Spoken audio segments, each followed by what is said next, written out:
السلام عليكم، اخباركم ايه؟ هتكلم معاكم في الفيديو ده بسرعة على اخيرا مجلس ادارة الزمالك يستجيب لغضب جماهيره ويهدد رابطة الاندية ببيان رسمي.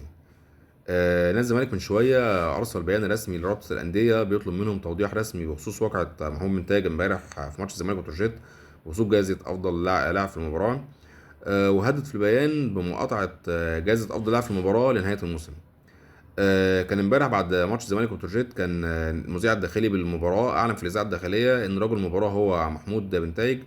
واثناء محمود بنتايج ما كان راح عشان يستلم الجائزه اتفاجئ ان لاعب بتروجيت هو اللي بيستلم جائزه افضل لاعب في المباراه. طبعا دي كان فيها قله تقدير لنادي الزمالك ولاعيبته وجماهيره، وبناء عليها حاله غضب عارمه انتابت كل جمهور الزمالك، وطالبوا فيها مجلس الاداره بالتحرك رسمي بخصوص الواقعه دي. وكان بناء عليها في بيان رسمي طلعوا نادي الزمالك بخصوص الواقعة دي وطلب توضيح رسمي من رابطة الأندية بخصوص الواقعة.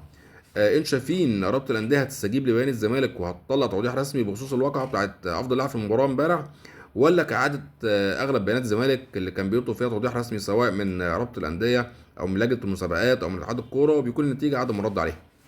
فعايز أعرف رأيكم في البيان الرسمي، وهل هيكون في استجابة لنادي الزمالك ولا لأ؟